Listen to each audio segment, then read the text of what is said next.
ओम ब्रह्म सत्यम सर्वगत। सब मिलकर दोहरे शब्द में 4 पंक्तियों को दोहराएंगे और अपनी रचना को पवित्र करेंगे। ये ईश्वरीय वाणी है जो ईश्वर की सीधी आवाज़ है।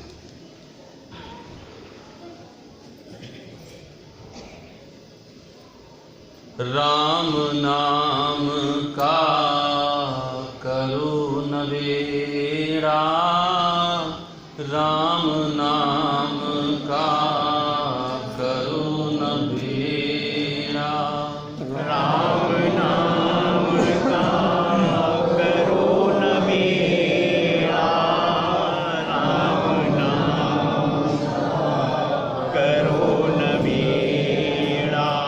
दुर्लभ पायो भव जल तेरा, दुर्लभ पायो भव जल तेरा, दुर्लभ पायो भव जल तेरा, दुर्लभ पायो भव जल तेरा।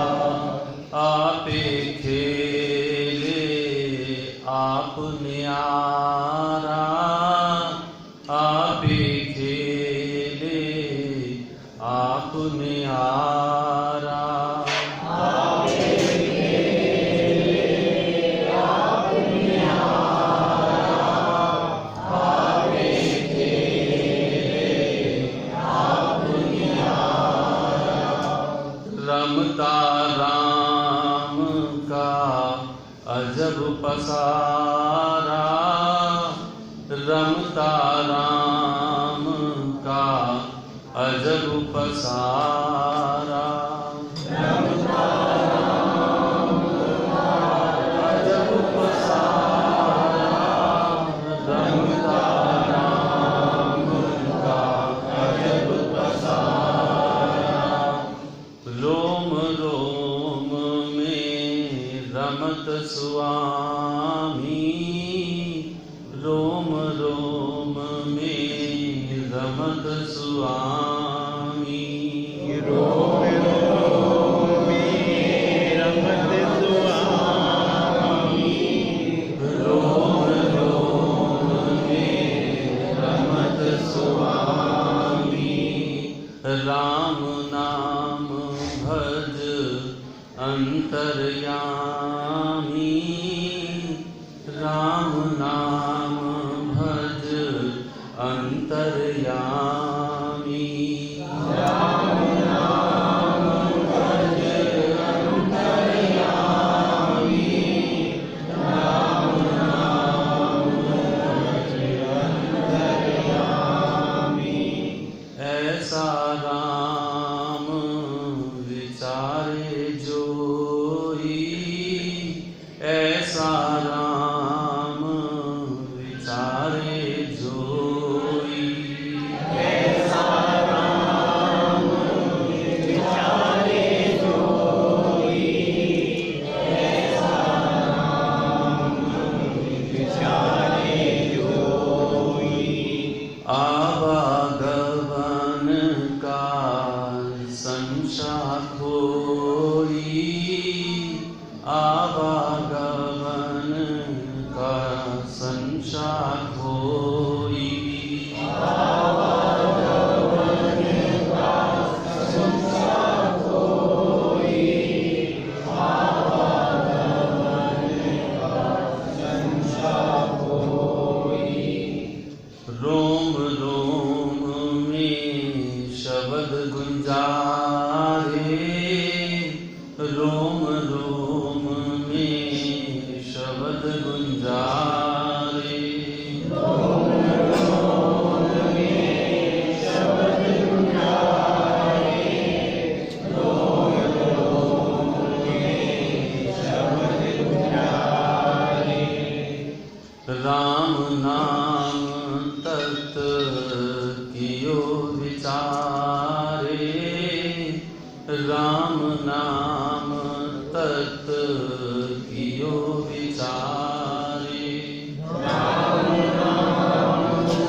आज जो विषय आपके सम्मुख आ रहा है वो दास स्वयं भी रहा है और विषय है दैनिक जीवन और ईश्वर पूजा।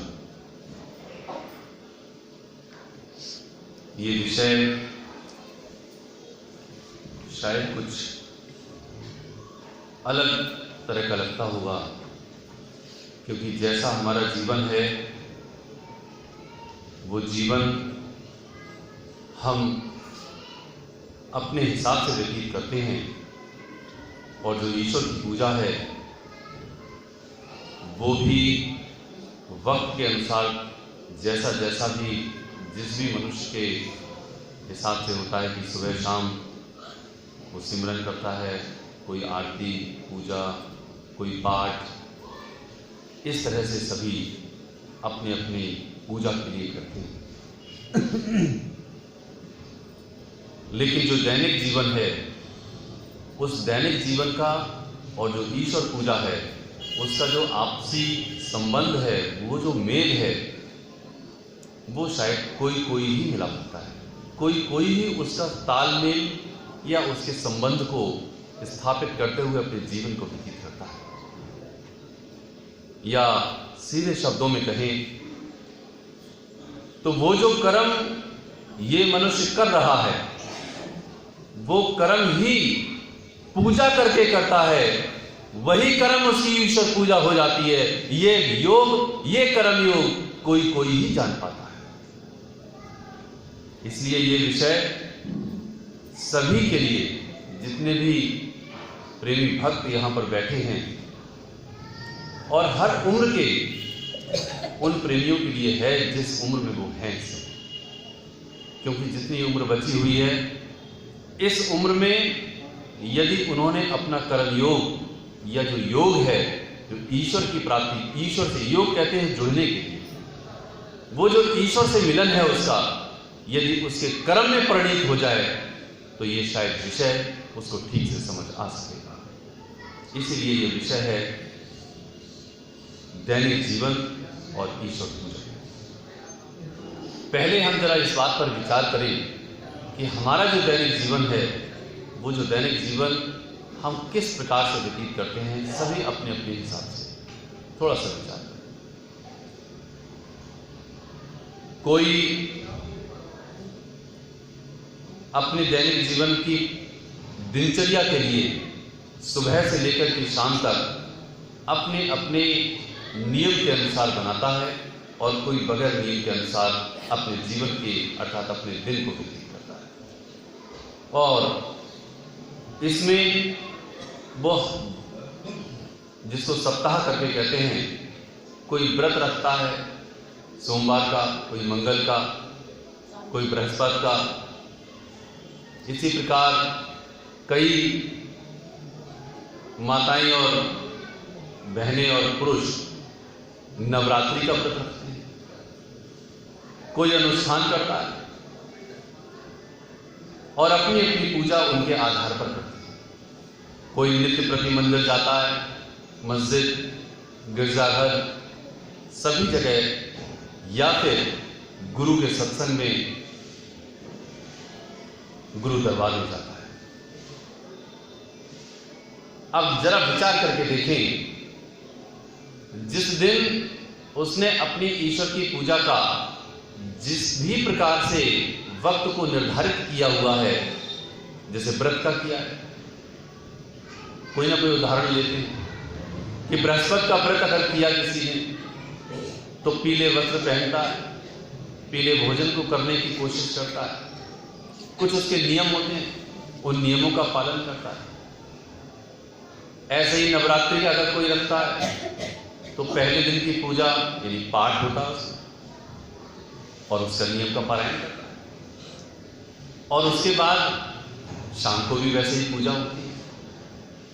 और तो और उसका जो खान पान है वो उस व्रत या अनुष्ठान के आधार पर होता है।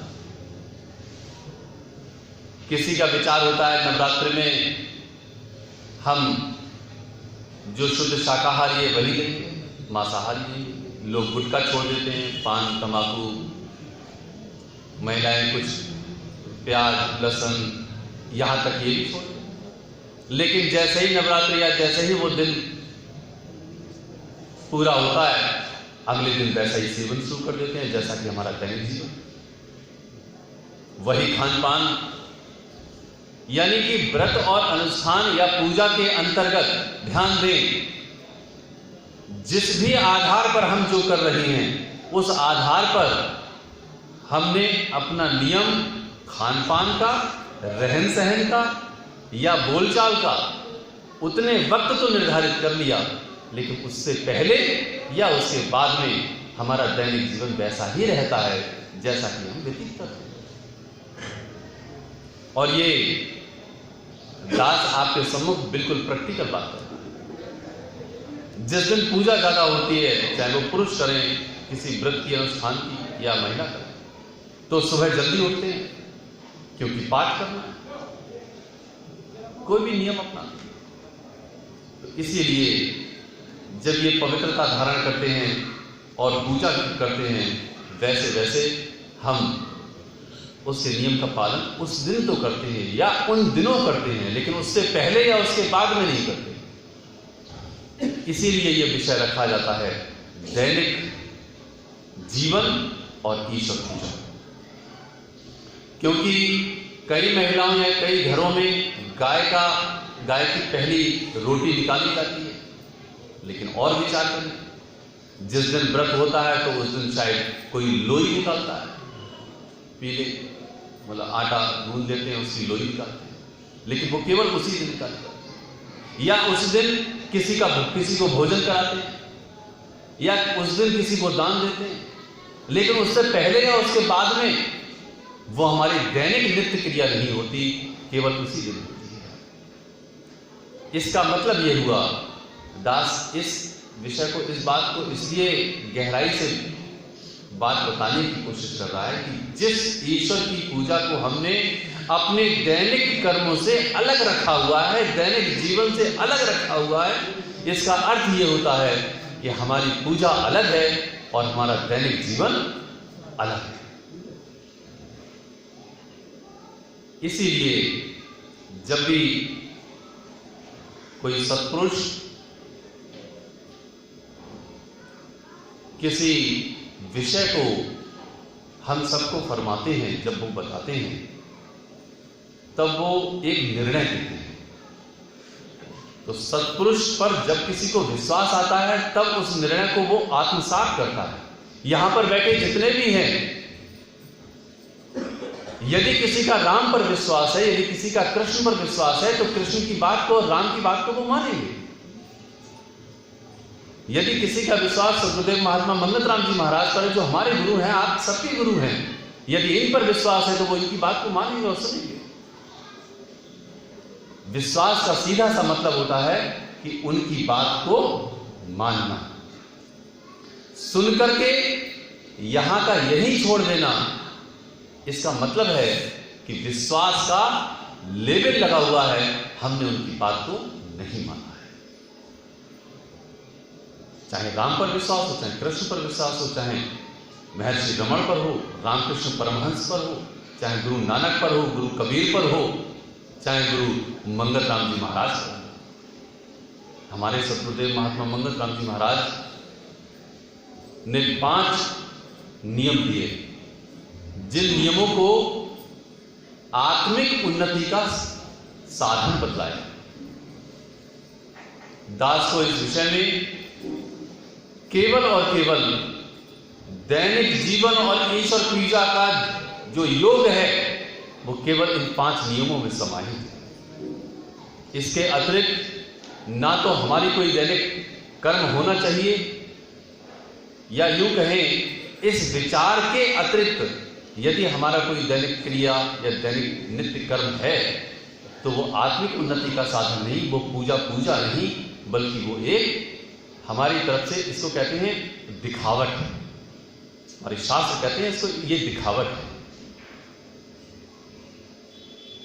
क्योंकि पूजा और पढ़ाई जब तक मन से ना हो, तब तक वो फलदायी नहीं होती।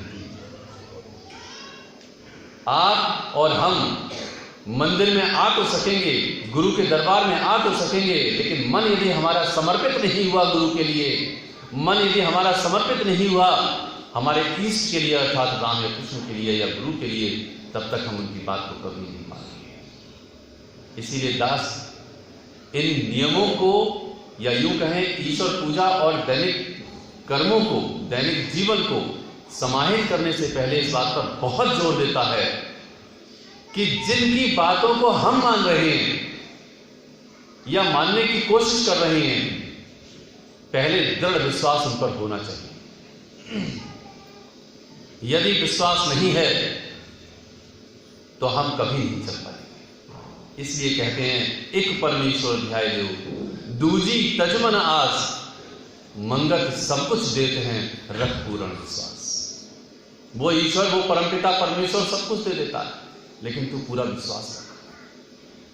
तुझे विश्वास नहीं है, इसीलिए तू अलग अलग मत भ्रांतियों को, अफवाहों को या यूं कहें अंधविश्वास को मानते हुए अपने जीवन को व्यतीत करता है, डरता रहता है।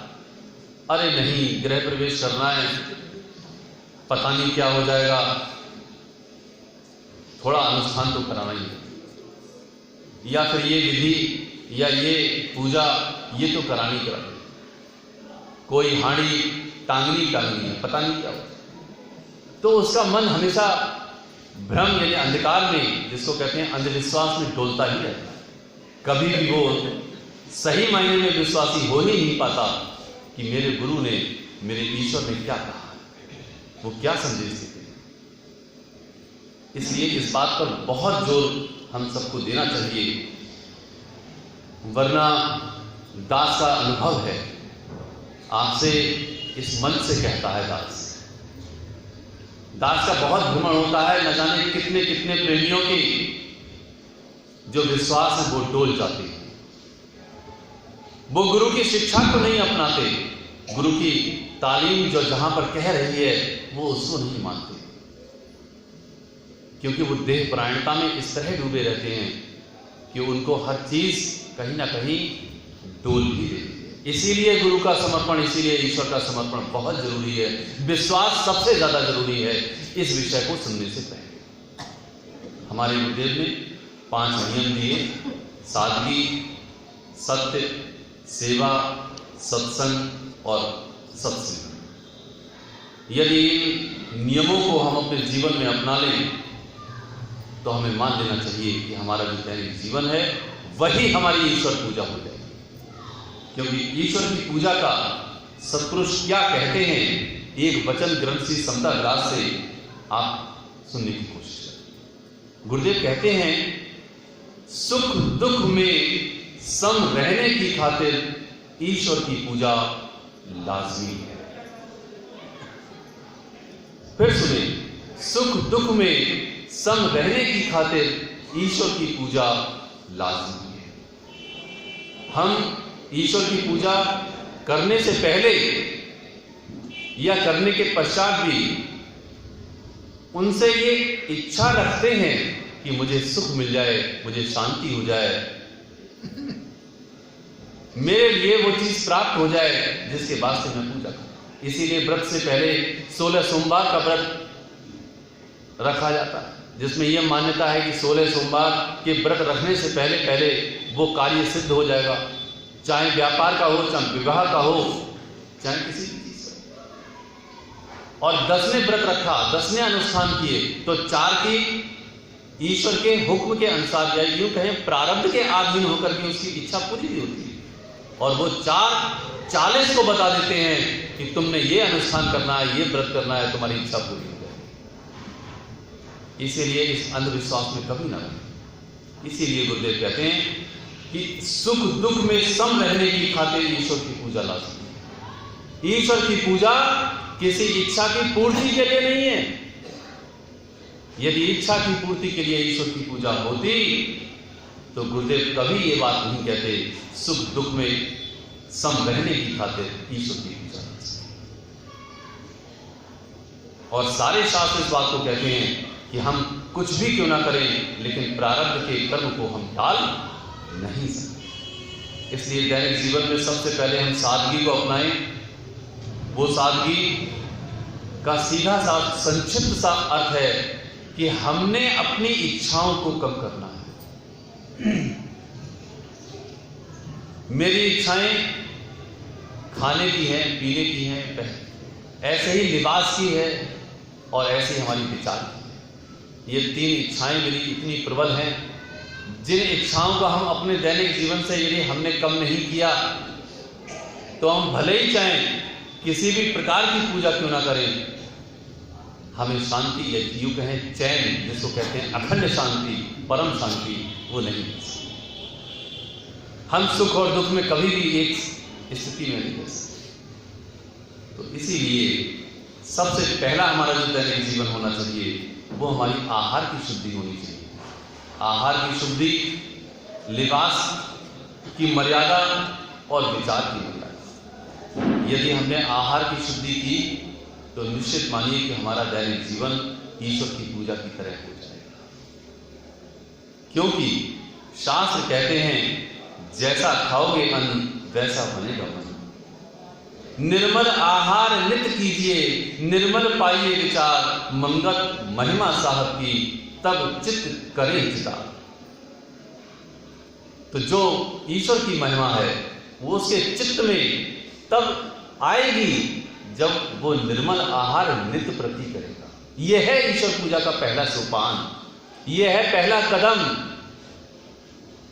यदि आज भी मेरी 70 साल की उम्र हो गई या 50 साल की उम्र हो गई, मेरी जीभ आज भी लपलपा रही है चाट खाने के लिए या मिठाई खाने के लिए, इसका मतलब है कि मेरी ईश्वर की पूजा अधूरी है। आज भी मैं ये चाहता हूं कि मेरे पास पोशाकें ऐसी आ जाएं जो पोशाकें उसकी हैं या धनाटे की हैं या ऐसे लिबास हैं उसके, चाहे वो साड़ी की हो, चाहे वो सूट की हो, चाहे वो शर्ट की हो या सूट की हो, पुरुष। लेकिन आज भी यदि मेरी लोलुपता ये लगी हुई है लिबास के लिए तो मेरी ईश्वर पूजा बहुत पीछे है, कभी आगे नहीं हो सकती। इसीलिए देखो वाणी फिर से आती है, खट्टा मीठा तीखना चटपटा नित खाए, मंगत दीर्घ वासना मन को नित भरमाए। जो मेरी दीर्घ वासनाएं हैं वो मेरे मन को नित्य प्रति भरमाएंगी। यदि मैंने खट्टा मीठा और तीक्ष्ण खाया, चटपटा नित खाया, तो मेरी कभी भी इच्छाएं खत्म नहीं हो सकती, या यूं कहें मेरी जो दीर्घ वासनाएं हैं वो मुझे हमेशा ही तड़पाती रहेंगी। इसीलिए आहार की शुद्धि करें, और आहार भी ऐसा कि महिलाएं और पुरुष दोनों सुने। जिस कमाई का हम खा रहे हैं अन्न, वो कमाई शुद्ध होनी चाहिए, ईमानदारी की कमाई होनी चाहिए, तब जाकर के मेरी वासना कम होगी, इच्छा मेरी कम होगी, मेरी जो बेचैनी है वो मेरी कम होगी। इसीलिए आहार को हम शुद्ध रखें, चटपटा नहीं खाएं, तीक्ष्ण नहीं खाएं, क्योंकि ये नित्य प्रति दैनिक जीवन का सबसे पहला सोपान है। और सादगी में दूसरा आता है लिबास की सादगी। सादा लावन सादा खावन, सादा वचन विलास, मंगत रहनी देव की जो पाए तो पाप विनाश। सादा खावन, सादा लावन, सादा वचन विलास। तो जितना हम वस्त्र पहने वो सीधे सादे से ऐसे पहने जो देश और काल की मर्यादा हो, वरना हम यही पशुपेश में रहते हैं कि हम अपने से अच्छा, हम अपने आप को कैसे अच्छा दिख पाएं, हम सुंदर दिख पाएं। ध्यान रखना, कैसा भी स्त्री, कैसे भी सूरत की स्त्री और पुरुष हो, वो अपने चेहरे को आईने में बार बार देखा करता है। गौर करना, ये प्रैक्टिकल बात है। वो अपने चेहरे को, अपने बालों को बार बार आईने में और अपने शीशे में देखा करता है कि कहीं कुछ लगा तो नहीं। ये देह प्राणता की गहरी विनाश है। इसीलिए महाराज जी कहते हैं, कुदरत कामना ने जैसी सूरत तेरी बना दी है वैसी ही रहेगी, बसों से तेरी सूरत नहीं बन सकेगी। महाराज जी का वचन है। महाराज जी अपने लिबास को 21 दिन में बदला करते थे। हम महाराज जी की नकल नहीं कर सकते। लेकिन हम सीख सकते हैं इस बात के लिए कि हम जिन वस्त्रों को पहनते हैं वो वस्त्र ऐसे ना हों जो ज़्यादा चटकीले नुकीले हों। दूसरी बात, हम अपने विचार को ज़रूर शुद्ध रखें, हम अपनी वाणी को ऐसा ज़रूर बोलें जिससे कि दूसरे को कहीं अशांति ना हो जाए। द्रौपदी के एक कहने से पूरी महाभारत हो गई। जब दुर्योधन इंद्रप्रस्थ में गए और इंद्रप्रस्थ में जहां पानी नजर आ रहा था वहां पे सही मायने में भूमि थी, और जहां भूमि नजर आ रही थी वहां सही मायने में पानी था। इस पशुपाश में दुर्योधन फंस गया। दुर्योधन जहां जल नहीं समझ रहा था, जहां भूमि समझ रहा था, उसमें पैर आगे बढ़ा दिया, सही मायने में वहां पानी था और वो गिर गया। ऊपर खड़ी द्रौपदी इस बात को देख रही थी और उसके मुंह से अनायास ही ये निकल पड़ा और ठहाके मार के हंस पड़ी, अंधे का बेटा अंधा। प्रेमियों, केवल इन लफ्जों ने, इन शब्दों ने दुर्योधन के अंदर एक ऐसी आग जला दी जो आग कभी बुझ ही नहीं पाई, पूरी महाभारत हो गई। उसी का परिणाम है कि भरी सभा में द्रौपदी को चीरहरण का आदेश उसी दुर्योधन ने दे दिया। इसलिए अपने वचनों पर काबू पाना चाहिए। हम जिससे गुस्सा होते हैं, जिस पर हमें क्रोध आता है, हमारी भड़ास ऐसे निकलने लगती है, ऐसे वचनों से निकलने लगती है कि हमें उससे कोई तालमेल या हमें उससे कोई बात नहीं। जिंदगी का हर लम्हा वो भूल जाता है बोलने से पहले, और वो ये कहता मुझे बड़ा गुस्सा, मैं बड़े गुस्से में था, मैं बड़ा क्रोध में आ गया था उससे। बाद में माफी भी मांगता है, लेकिन निकली हुई बात और निकले हुए तीर का कमान कभी वापस नहीं आता। इस देह से निकली हुई आत्मा कभी वापस नहीं आती। इसलिए अपने वचनों को जो मुंह से हम बोल रहे हैं बड़ा ध्यान से हमें निकालिए। ये है दैनिक जीवन और यही है हमारी पूजा। यदि हमने अपने मन से, वचनों से यदि हमने किसी के दिल को दुखा दिया तो हमने क्या पूजा सुबह की और क्या पूजा हमने शाम को की। जरा विचार करें। हम सुबह कर तो रहे हैं पूजा, कर तो रहे हैं हम सिमरन, लेकिन हमने अगर अपनी सास को कुछ कह दिया, अपने ससुर से कुछ कह दिया, अपने बच्चे से इस तरह से प्रताड़ित कर दिया, हमने उसकी सेवा नहीं की, तो क्या वो पूजा रहेगी जो हम सुबह कर रहे हैं या शाम को कर रहे हैं? जरा विचार करके। इसीलिए दैनिक जीवन का ये सबसे पहला सोपान है कि सादगी में रहना, अपने वचनों को सादा बोलना, अपने विचारों को सादा बोलना रखना, लिबासों को सादा रखना और अपने आहार को सादा रखना।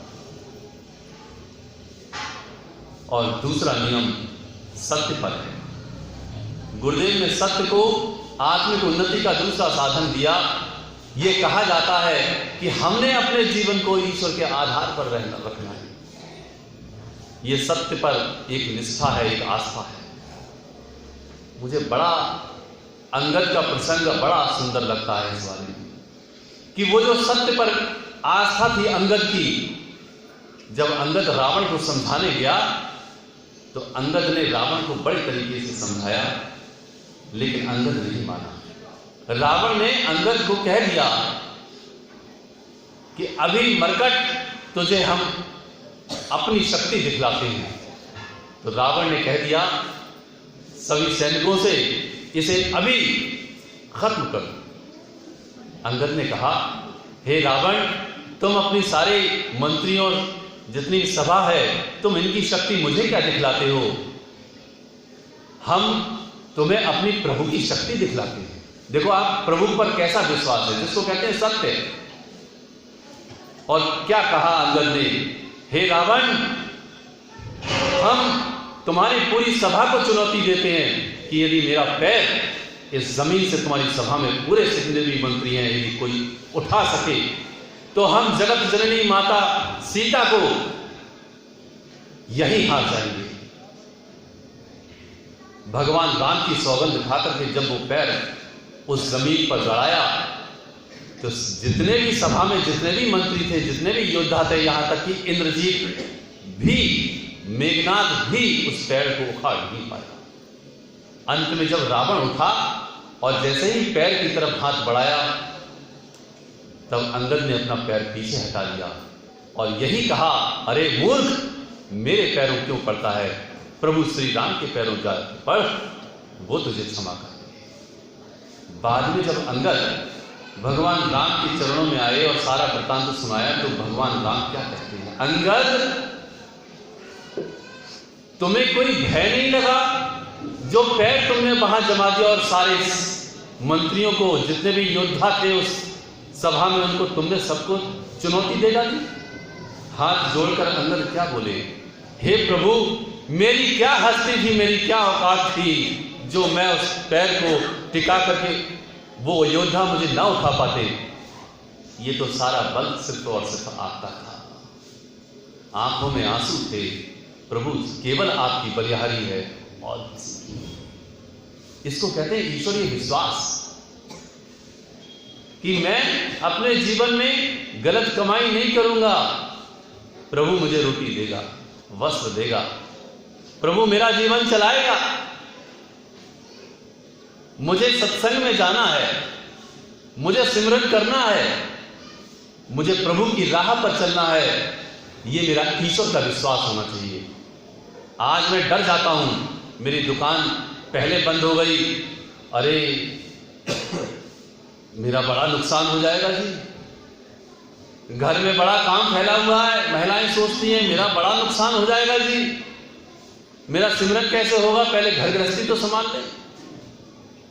एक ईश्वर पर विश्वास होना चाहिए। एक परमेश्वर ध्याय लो, दूजी तजमन आस, मंगत सब कुछ देत है, रख पूर्ण विश्वास।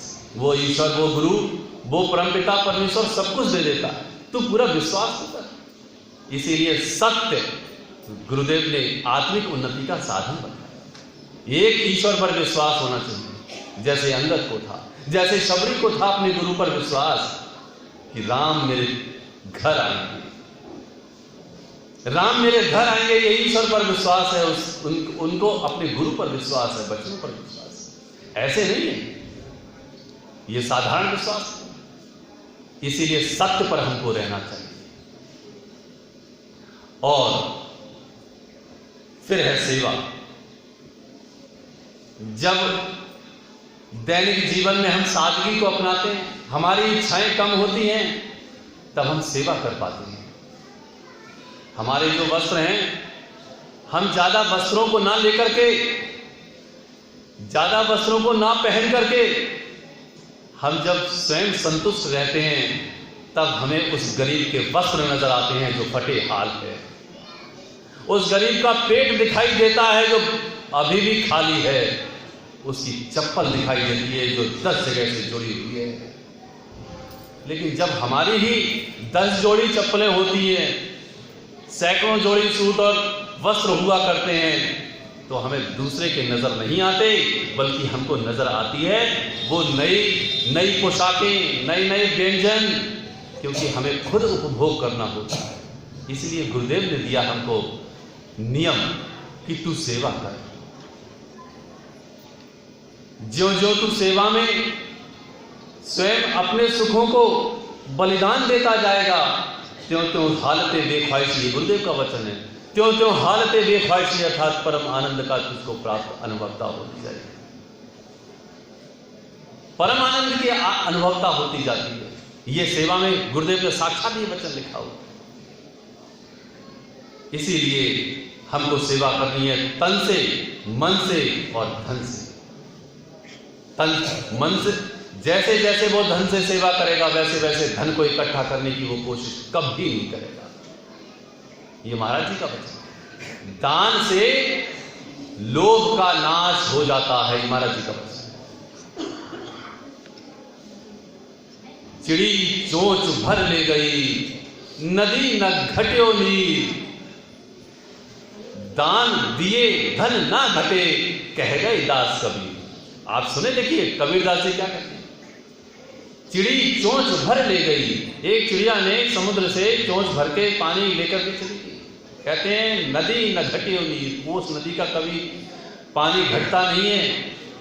दान दिए धन ना घटे, दान देने से कभी धन नहीं घटता। लेकिन कंजूस हमेशा दान देने से हमेशा घबराता है पीछे। मेरी जेब से 10 रुपए निकल गए तो समझ लो कि 100 में से 90 रह गए। वो कहते हैं दान दिए धन ना घटे कह गए दास। ये विषय जो दान, ये जो विषय सेवा का है, ये विषय अगला है, इसलिए दास इस पर ज्यादा नहीं बोलना चाहता, क्योंकि जो अगला विषय आध्यात्म मार्ग में सेवा का स्वरूप, वो आपके लिए अगला विषय है। तो सेवा का पूरा विस्तार से आप सुनिए। महाराज जी ने अगला नियम दिया सत्संग का। सादगी, सत्य, सेवा और फिर सत्संग। हमें सत्संग में अपनी हाजिरी कैसे देनी है, ये मेरा दैनिक कार्यक्रम होना चाहिए। क्या हम सत्संग को यही सत्संग समझते हैं जैसे आप सब सुन रहे हैं, और एक वक्ता जो भी यहां से सुना रहे हैं, सत्संग कह रहे हैं सत्य के संग को, अर्थात ईश्वर के संग को सत्संग। हर पल मुझे यह अनुभवता होनी चाहिए कि मैं मंत्र के साथ जुड़ा रहूं। उठत बैठत प्रण एक ओधारी, एक पलक ना बिसरे सतरूप मुरारी। यह है सत्संग। एक पलक भी वो ईश्वर का नाम मेरे जहन से जाने ना पाए, यह है सत्संग। एक पलक ना बिसरे सतरूप मुरारी। एक बार एक प्रेमी महाराज जी के सत्संग में आ रहा था। देखो सुनने की बात है, महाराज जी के दृष्टांत याद आता है। एक बार एक प्रेमी महाराज जी के सत्संग में आ रहा था। उसकी मित्रता एक दूसरे व्यक्ति से थी। उसने ये कहा कि देखो भाई, मुझे तो सत्संग जाना है, मैं सत्संग जाने के पश्चात ही आपके साथ चल सकूंगा। उसका जो दूसरा मित्र था, उसको सत्संग से कभी रुचि नहीं थी। उसने अपने मित्र को जवाब दिया, देखो भाई, मेरी कोई भी सत्संग में जाने की रुचि नहीं, मेरी ऐसी उम्र नहीं आई है अभी जो मैं सत्संग में जाऊं, वहां सत्संग में बातों को सुनूं, मेरी ऐसी उम्र नहीं। वो ही सब बातें बताते हैं, झूठ मत बोलो, सही बात पे चलो, यही सब बातें हमें मालूम है, हम सत्संग में काहे जाए, क्यों जाए। खैर कोई बात नहीं। उसने कहा देखो भाई, मेरे महाराज जी का सत्संग है, सदगुरुदेव महात्मा मंगलराम जी महाराज का, वो इस समय विराजे हुए हैं वहां पर। ये मेरा सौभाग्य है कि हम अभी सत्संग में जाकर के उनके वचनों को सुने। मेरी तुमसे प्रार्थना है, तुम हमारे मित्र हो, तुम जरूर चलो। और एक बार चलना, अगर समझ ना आए या फिर बात नहीं बने तो तुम वापस आ जाना और आकर के तुम यहीं रुक जाना। मैं जब सत्संग पूरा हो जाएगा तब मैं आपके साथ चल चलूंगा। खैर वो उनकी मित्रता ऐसी थी कि उस मित्र को ये बात समझ में आ गई, बोले बात सही है, चलो चल। वो अपने मित्र के साथ महाराज जी के सत्संग में पहुंचा। महाराज जी विराजे हुए थे। महाराज जी ने विचार देना आरंभ किया, और जैसे जैसे महाराज जी ने विचार दिया, वैसे वैसे वो प्रेमी अर्थात जो मित्र आया था, जो सत्संग की कोई रुचि नहीं थी, उसकी आंखों से आंसू बहने लगे और वो रोता ही रहा। जब सत्संग पूरा हुआ उसके बाद महाराज जी के पास पहुंच करके उस व्यक्ति ने कहा कि आज मुझे ऐसा लग रहा था कि आज मेरी हर समस्या का समाधान आप मंच से बैठ करके दे रहे थे और मैं सुनता चला जा रहा। मुझे नहीं मालूम था कि आप मेरी ही हर समस्या का समाधान करेंगे। और ये बिल्कुल प्रैक्टिकल बात है। यहाँ पर बैठे हुए न जाने कितने प्रेमी ऐसे हैं, माताएं हैं, बहनें हैं, जो सत्संग में आकर के सुनते हैं और उनकी कोई समस्या होती है, उसका समाधान यहाँ से हो जाता है। सही मायने में तो यहाँ से जो विचार और जो वचन होते हैं वो महाराज जी ही निकलवाते हैं। ये तो भ्रम होता है कि हम बोल रहे हैं, कोई और बोल रहा है। वक्ता बुलवाने वाला तो कोई और है। सही मायने में ईश्वर है, सही मायने में गुरु है। जब तक वो उसका हुक्म नहीं होगा, एक शब्द नहीं बोल सकते। ये प्रेमी देवराज जी की बात हमारे लिए याद आनी चाहिए, समझ आनी चाहिए। अहंकार किसी को नहीं रखना चाहिए कि मैं बोलूंगा। इसीलिए सत्संग हमें कैसा रखना है, ये मेरी दैनिक जीवन की प्रक्रिया है। ये दैनिक जीवन है, वही मेरा ईश्वर की पूजा है। आप सब बड़े हैं, अपने अपने बच्चों से क्या कहते हैं कि संग हमेशा अच्छे बच्चे का ही करना। स्कूल में जाना तो ऐसे के संग मत रहना जो हमेशा खेलता रहे, जो गलत आदतों में हो। तो अपने बच्चे से क्या कहते हैं? अच्छे का संग रखना। इसका मतलब है कि संग हमेशा कैसा रखे? जो हमेशा अच्छी गति की ओर। महाराज जी का कथन क्या है वो भी सुनिए। सत्परायणता, या यूं कहें इसके उलट देहपरायणता। जो सत्य की ओर लेकर के जा रहा है वही संगत तेरे लिए उत्तम है, बाकी हर संगत तेरे लिए नीच संगत है या गलत संगत है। सही मायने में निर्णय तो ये है, सत्य के उलट असत होता है। यानी कि जो व्यक्ति, जो माता, जो बहन मुझे सत्य की ओर लेकर के जा रही है या जा रहा है, वो संगत मेरे लिए अच्छी है, वरना बाकी सब संगतें मेरे लिए कैसी हैं? असत को देने वाली हैं, अर्थात गलत राह पर ही मेरे लिए भटकाएंगी। पहले रजोगुण में भटकाएंगी, स्वतः उसके पश्चात तमोगुण में भटकाएंगी। सतोगुण की संगत, सत्य की संगत मेरा कल्याण देने वाली। इसीलिए कहा कि 3 काल सुख किसको, जो सत्संग में रखे प्यार, मंगल ये सत साधना, जो साधे पाए। संगत कभी ऐसी मत करना जिससे बुद्धि भ्रष्ट हो जाए। शकुनी का संग पाकर दुर्योधन की बुद्धि ऐसी भ्रष्ट हुई कि उसने पांडवों को 5 गांव, तो बहुत दूर की बात है, सुई की नोक के बराबर भी उसने दे दिया। महाभारत इसलिए जो माता कैकेयी अपने राम से इतना स्नेह करती थी, वही माता कैकेयी ने अपने राम को 14 वर्ष का वनवास दे दिया। इसका मूल कारण पहले से था कि मंथरा का संग उन माता कैकेयी को मिल गया। इसलिए संगत हमेशा शुद्ध करनी चाहिए, अच्छी करनी चाहिए। शुद्ध और अच्छी का मतलब उसकी परिभाषा केवल एक ही है, हम ऐसे की संगत करें जो ईश्वर के मार्ग में हमको लेकर के जा रहा है, बाकी हम किसी और की संगत को से दूर रहने की कोशिश करें। यह है सही मायने में सत्य। तो यह है दैनिक पूजा।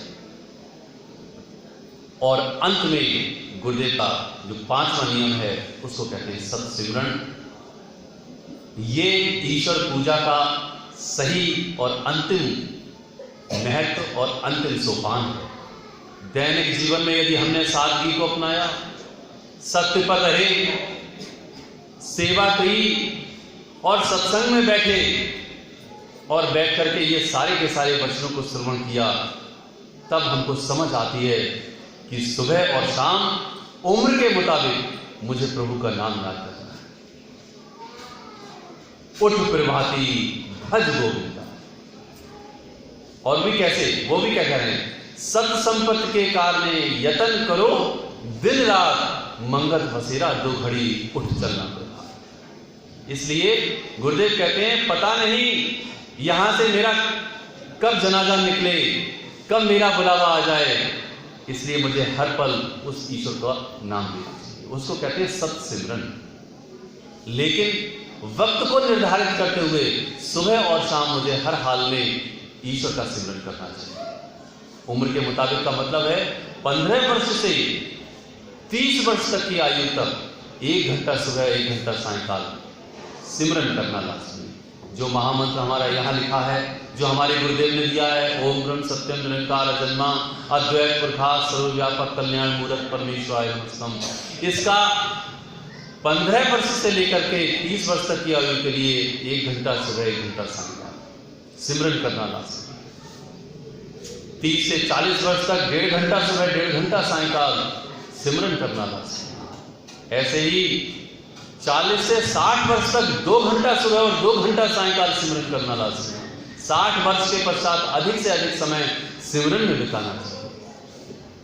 तो आज जो विषय आपके सम्मुख दास ने रखा, जिसको कहते हैं दैनिक जीवन और ईश्वर पूजा, यदि हमारे जीवन के हर कर्म में ये 5 नियम आ जाएं तो समझ लेना चाहिए कि हमारा दैनिक जीवन ही हमारी ईश्वर की पूजा हो गई। ईश्वर की पूजा ही हमारा दैनिक जीवन हो गया। ये दोनों ही बातें एक हैं। दैनिक जीवन ही हमारी ईश्वर की पूजा हो गई, और जो ईश्वर की पूजा है वही मेरा दैनिक जीवन हो गया, तब मेरा कल्याण होगा। वरना जिस तरह से हमारा जीवन व्यतीत हो रहा है, जिस अंधविश्वास में हमारा जीवन व्यतीत हो रहा है, वैसे ही हमारा जीवन व्यतीत होता है। इसलिए गुरुदेव हम सब पर कृपा करें, वो परमपिता परमेश्वर, वो ईश्वर, वो जगदीश्वर हम पर कृपा करें। हम अपने हृदय से पुकार करें कि तू हम पर कृपा कर, और कृपा कर, क्या कृपा और कैसी कृपा कर कि जो सत्संग हमको सुनाया जा रहा है, तेरे वचन और तेरी वाणी को सुनाया जा रहा है, ये मेरे आत्मसात हो जाए, मेरे अंदर घर कर जाए, और मेरा जीवन ऐसा बन जाए कि मैं हर कदम तेरी ओर बढ़ाता चलूं, मेरा कदम कभी रुके ना, ये तू मुझ पर कृपा कर। ऐसी पुकार जब हम अपने हृदय से करते हैं तो गुरु हम पर कृपा करता है, और ये वचन, ये सारे की सारी शिक्षाएं, ये तालीम हमारे अंदर आती जाती हैं, और हम प्रभु के मार्ग पर चलते रहते हैं। ओम ब्रह्म सत्यम सर्वम। आज के सत्संग का